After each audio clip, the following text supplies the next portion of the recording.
You can't keep a good man down. Good evening, everybody, and welcome back to the Phightins Final here on the Edge of Philly Sports Network with your boy, Matty B. And, yep, the man himself returned tonight. The action. Bryce Harper made his return to the Phillies after a 54-game absence, and he did it in a big way. He made his presence felt in a big way, sparking a big first inning, getting the Phillies on the board to start things off tonight as that offense was key in the Phillies getting to a 7-4 victory over the Pirates tonight, opening up the final 3-game series of this homestand before heading out on the road for 6 games. And the Phillies now extend their winning streak to 5. They've won 71 games. There's 16 games over 500. They almost got some help tonight from the Rockies, but the Rockies couldn't hold on and beat the Mets, so they continue to remain 9.5 games out of first place. But when you look at Bailey Falter, he was what he was tonight. He's not Zach Wheeler, so not his best start. Serviceable, did enough. He got to stay away from the home runs. So, and all in all, when you look at everything kind of across the board, a great night for the Phillies. And anytime you win a game, it's a great night. So, how's everybody feeling out there? Bryce Harper's back.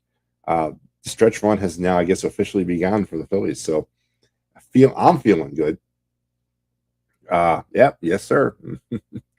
I'm feeling really good. I really think that the return of Bryce Harper to this lineup will be exactly what they need to push them to the end of the season and hopefully make that push for the division title. That's right. Not going to friggin' give up on that hope of the of the Phillies winning the division. They're on fire right now, man. It's fun to watch. But yeah, Bailey wasn't great, but as offense took care of themselves. Yeah. Thank you, Beagles rule. Exactly. Bailey was Bailey. Falter was Falter. Definitely was not as good as he was last week against the Mets. Couldn't really get away from the long ball, and that kind of hurt him. But I don't really care how they got to it. They got to the W. They were up 6-0. They might have gotten a little taking their foot off the gas a little bit, but hey, you know what? They hung on. The bullpen came in, did what they had to do. They held it down, and they got the win tonight. So that is what the most important thing is. And Jordan says, let's go. That was an awesome game for Harper. It was good to see him back. It was very good to see him get back into the lineup. And, of course, in order to make room for Harper, the Phillies sent Nunez down. So he'll return to Lehigh Valley as well. But, it was good. It was a good all-around good win tonight for the Phillies. The Eagles rule system, it's great. It just feels like they finally have the band back together. That's great. They do, but now we're missing Zach Wheeler. So we're not quite back yet, but we're getting there, I guess. Let's head over to the line real quick. Talk about what went down. The Pirates would finish the night with 4 runs, 7 hits, and 2 errors. Phillies with 7 runs, 11 hits, no errors, and how the scoring happened. Phillies got on and went right off the bat. Bryce Harper had a key first inning single to right, scoring Kyle Schwarber and Rhys Hoskins to give the Phillies a 2-0 lead. Then JT would fielder's choice in Alec Boehm to make it 3-0. And then Nick Castellanos would single in JT to make it 4-0. So before you got settled into your seat down there at Citizen Bank Park, the Phillies were up 4-0. Then they would continue to build on to that lead in the second. Hoskins would knock in Kyle Schwarber and make it 5-0. And JT would reach on an error, scoring Rhys Hoskins to make it 6-0 heading into the third inning. It would remain 6-0 until the top of the fourth, when Ryan Reynolds would begin the home run parade for the Pirates, as he would homer off of Bailey Falter, a 2-run shot, scoring Kevin Newman along with himself to make it 6-2. And then in the top of the fifth, Castro would homer a solo shot to make it 6-3. And then top of the seventh, Ben Gamble would homer to make it 6-4. And that was all the Phillies would give up, as Bryson Stott would add some insurance in the eighth by knocking in Bradley Zimmer to make it 7-4. And that's all the scoring that was required. On the number side, offensively for the Phillies, Kyle Schwarber was 1 for 4 with 2 runs and a walk. Rhys was 2 for 4 with an RBI. Alec Boehm 2 for 4 with a run. Bryce Harper 1 for 4 with 2 RBIs. JT 1 for 4 with an RBI. Nick Castellanos 2 for 4 with an RBI. Bryson Stott 1 for 4 with an RBI. Gene Segura 1 for 4, and Matt Verling 1 for 4. On the Pirates, Kevin Newman was 2 for And then Rodolfo Castro was also 2 for 4 as he had an RBI and a homer as well tonight. And Ben Gamble also had a homer, 1 for 4. Pitching, we already mentioned it. Bailey Falter, not the greatest 6 innings of work, but it was serviceable. He did go 6, gave up 5 hits, three runs. 3 of them were earned. He did strike out 6, and he did not walk anybody, but he did give up 2 home runs. And you got to stay away from that. Brogdon came in. He also gave up the home run. Alvarado and Robertson also did some hold work, and then Brad Hand comes in. And what about Brad Hand, guys? I don't think he gets enough credit. A guy that was really lost last year, lost his stuff, lost his command, played for 2 different teams last season, or I think it might have been 3. Was kind of scoffed at when the Phillies picked him up. And Brad Hand has been lights out this year. I mean, well above expectations that I had for him. So Brad Hand tonight gets to save his 5th of the year. On the Pirates side of things, Bryce Wilson will take the loss. He lasted an inning tonight. He gave up 5 hits, 4 runs, 3 of them were earned. He did have 1 strikeout. Zach Thompson and Ramirez would pitch the rest of the way for the Buccos as they would go down 7-4, and that's how you have it, 7-4 Phillies. And again, 16 games over 500. As we're wrapping up our summer baseball fun down there at Citizen Bank Park, as I mentioned, they're going to be hitting the road here on Monday, going out to Arizona and San Francisco. So by the time they come back to Philadelphia, it'll be beyond Labor Day. So officially or unofficially, I guess, it won't be summer when they get back. So I hope you enjoy your last weekend of baseball down at Citizen Bank Park. And Scott hits me up with brother Matty. Hey, Scott, how you been, man? Good. Yeah, I haven't talked to you in a while. Good to hear from you. Quick question. Do you think that Bradley Zimmer will be part of the Phillies by the end of the year? I don't think so, but Brad Hand, he's been pretty good, but I agree with you on that. He's been great. So to answer the first part of the question, I don't think Bradley Zimmer lasts a second after they reactivate when they reactivate Marsh. When Brandon Marsh comes back from the IL, Bradley Zimmer's on his way to his 3rd team in 2022. Don't really think that he's going to get much of a second look. I could be wrong, but I don't think that he hasn't done enough offensively or defensively to warrant sticking around on this team. As far as Brad Hand, yeah, I'm extremely pleasantly surprised by what Brad Hand has been able to do with this team this year. He had his struggles early on, but he found himself, and whatever he's been doing, it's been great. I think the Phillies have been giving him manageable situations to pitch in. That could be a lot of it too. But whenever given the opportunity, he comes in and he's successful. Unlike the guy that he was signed with, Familia, who came in and was just a nightmare. But Brad Hand has been a real pleasant surprise, and definitely a big part, an unsung big part of what that bullpen has been able to kind of stabilize themselves this year. Is a big part of that has been Brad Hand, and I got to admit to that. Was not a huge fan of it. I thought it was a Dombrowski reach. I thought it was a Dombrowski not doing his work. And he signs a guy that played for 3 teams last year, and Hand has come in here and done great. I definitely have no complaints there. Linda says Harper first at first bat, bases loaded. Could you imagine? The only thing I could have imagined even better, Linda, would be obviously a grand slam. That would have probably brought the house down. But I'll take a 2-run single. Absolutely take a 2-run single. Got to get that first hit out the way. Hand has been giving us literally a big hand out of the pen. Yeah, he has been. He's been great, absolutely 100% great. And me and Al, a long time ago in the show, back early on in the season, we talked about it, and I laughed about it. Brad Hand, he's not going to make it to the All-Star break. So good pickup, man. Good pickup. Walter, way to go, Phightins. Glad to see Gabe Kapler's team getting smoked. Yep, I think the Giants are just about on life support, Walter. Perhaps we'll have the opportunity to deliver the death blow next weekend to the Giants personally when we go out to San Francisco. So, yeah. And as I mentioned, my friend, let's do that. Let's go right to the out-of-town scoreboard, shall we? In action tonight was pretty much everybody. San Diego, again, some of the teams that are that we're tracking and keeping an eye on. San Diego is beating Kansas City currently in the bottom of the 6th. Chicago is on top of Milwaukee in the bottom of the 8th, 2-1. Now, I'm sorry, they just updated. The San Diego Kansas City game is now 9-5. San Diego in the top of the 7th. Chicago and Milwaukee are now tied up 2-2 heading into the bottom of the 9th. The Braves are handling the Cardinals 5-1 into the bottom of the seventh. And as I mentioned, did not get any help tonight, man. The Mets defeated the Colorado Rockies 7-6, and the Rockies were up late in that game, man. They were up late in that game, and they could not hold on. I think they were up 6-3 or 6-4 heading into the bottom of the eighth, and could not hold on. Really thought the Rockies were going to pull it off. I really, really did. So the Phillies remain 8.5 games out. Or sorry, yeah, I got ahead of myself. 9.5 games out of first place. So, where you been?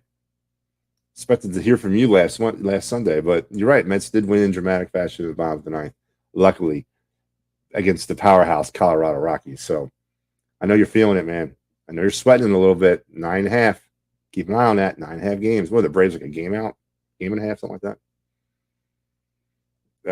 Do you think the Mets just have our number, or is it a mental thing? You know, we talked about this a lot earlier in the week, Scott. You know, in the games that the Phillies and Mets played head-to-head this year have been some of the weirdest ways the Phillies could lose. We go way back to their first meeting of the season. It was the Alec Bohm 3 errors in the same inning game. Then the Phillies blew a 7-1 lead in the ninth inning in another game. They got combined no hit in another game. And then what happened last Sunday against them happened. So, you know, you don't lose games like that. I just have a hard time believing you lose games like that based on talent. I think you're right. I think it's a mental thing. I think the Mets are inside the Phillies' heads right now. But hopefully the sting of last weekend and everything optically that was wrong with last weekend, with Mets fans coming into Citizen Bank Park and a Mets fan throwing out the first pitch and then doing what we did head-to-head against them, hopefully then culminating with Sunday, hopefully that kind of resonates and sticks with them. And hopefully we get another shot at hopefully we get one more shot at this at the Mets this year. Obviously it wouldn't be through the playoffs, but hopefully we get one more shot. So, yeah, I think it is mental, Scott. I do. I think it's mental. Dave Robertson trade deadline. The whole deadline was amazing for us, and the job that Rob Thompson has done for us is unreal. And, yeah, I thought the same thing with the Grand Slam, LOL.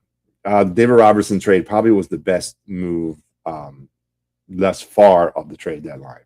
I think Noah Syndergaard was the most sexy move, but then the optics around Noah not pitching against the Mets and what's going on there. So, the verdict to me is still kind of out on that move.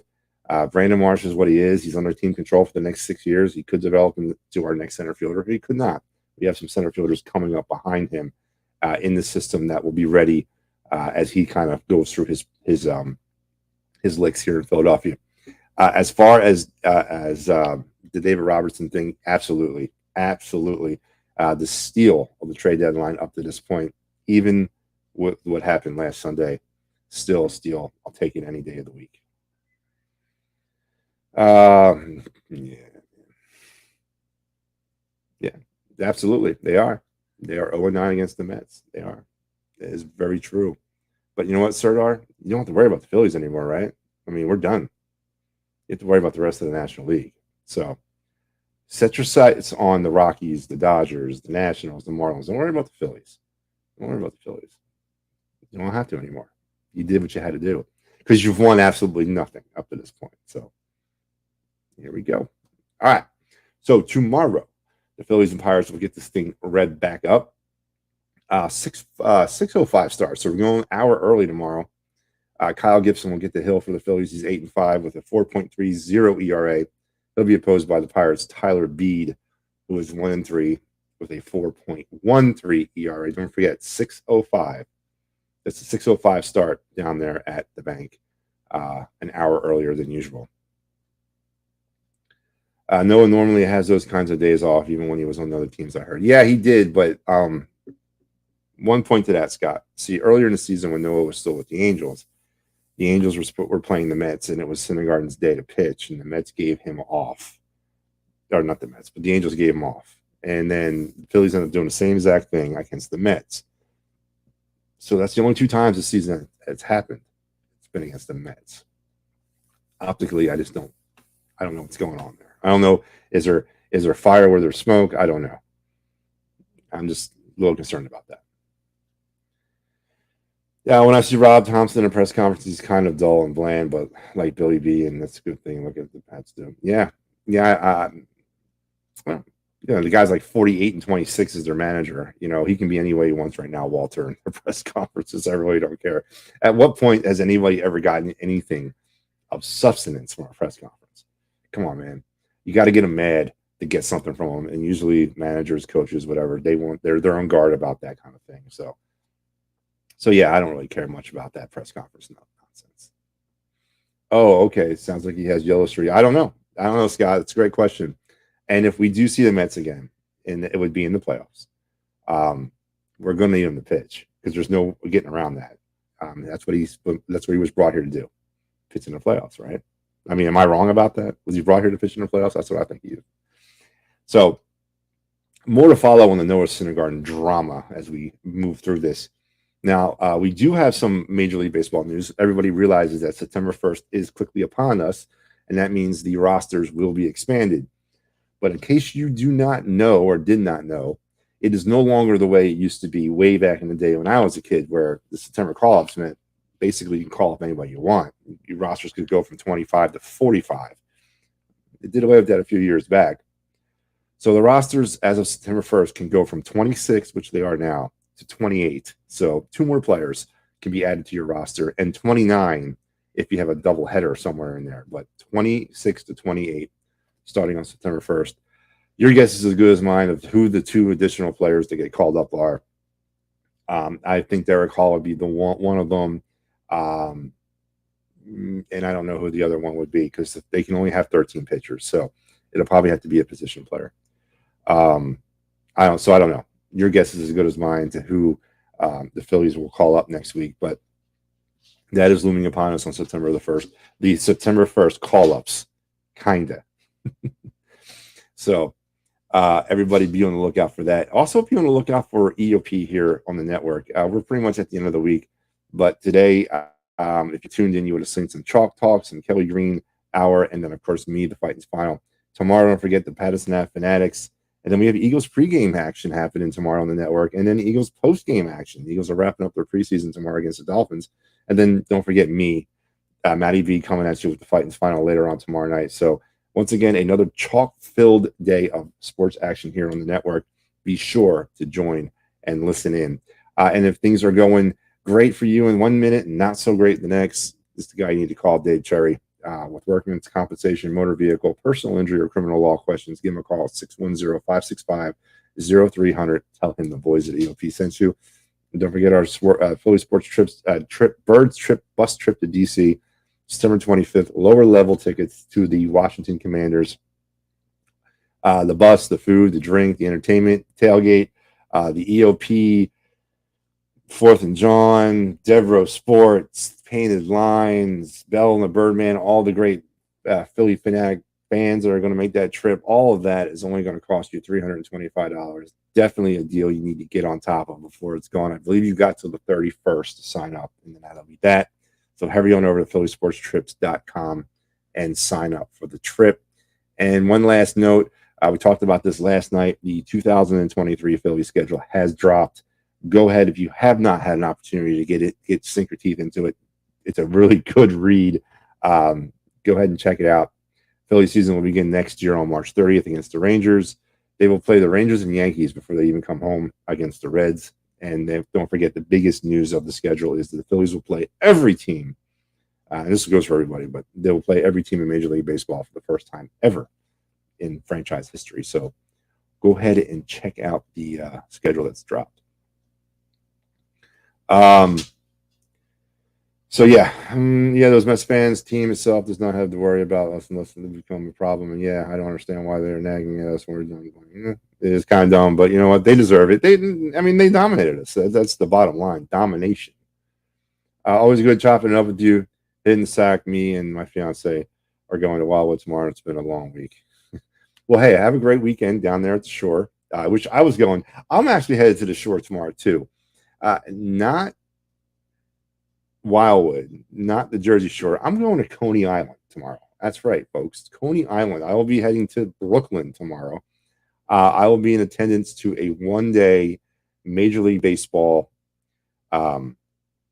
umpire selection camp. I'm an umpire, and I'm going to give it a shot. I'm going to go and give my throw it all in the wind there and see what I got. It's like a 4-hour selection camp to see if you got potential to be an MLB umpire.